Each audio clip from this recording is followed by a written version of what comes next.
ನಮ್ಮ ಮನೆ ಹತ್ರ ಇರೋರು ಗಂಡ ಹೆಂಡತಿ ತುಂಬ ಚೆನ್ನಾಗಿ ಜಗಳ ಆಡ್ತಾಯಿದ್ರು.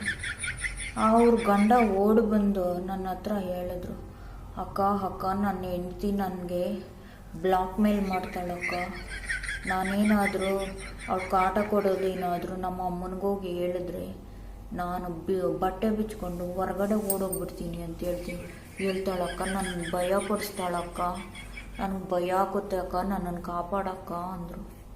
ನಾನು ಹೋಗಿ ಅವ್ರನ್ನ ಮತ್ತು ಇನ್ನೊಂದು ಮಾತು ಹೇಳ್ದೆ, ಅಕ್ಕ ನಾನೇನಾದರೂ ಅವಳು ಹೇಳಿದ ಮಾತು ಕೇಳಿಲ್ಲ ಅಂದರೆ ಬಟ್ಟೆ ಎತ್ತಿ ಎಲ್ಲ ಹೊರಗಡೆ ಬಿಸಾಕ್ತಾಳಕ್ಕ ಅಂದರು.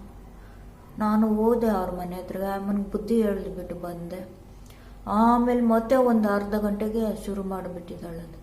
ಅವ್ರ ಅಪ್ಪನ ಬಟ್ಟೆ ಎತ್ತು ಬಿಸಾಕಿ ಆ ಅಪ್ಪಂದು ಏನು ಸಾಮಾನಿದೆಯಾ ಅದೆಲ್ಲ ಆಚೆ ಬಿಸಾಕಿ ಹೋಗಿ ಆ ಅಮ್ಮನ ಗಂಡನೋಗಿ ನೋಡಿ ಕಲಿ ಹೋಗು, ನಾನು ಹೋಗಿ ದುಡ್ಕೊಂಬಂದು ನಿನಗೆ ತಂದಾಗಬೇಕು, ಆ ಅಮ್ಮನ ಗಂಡ ನೋಡು ದುಡ್ಕೊಂಬಂದು ಆ ಅಮ್ಮನಿಗೆ ತಂದಾಗ್ತಾನೆ ಹೋಗು ಅಂತ ಬಟ್ಟೆ ಎಲ್ಲ ಎತ್ತು ಬಿಸಾಕ್ಬಿಟ್ಟವಳೆ.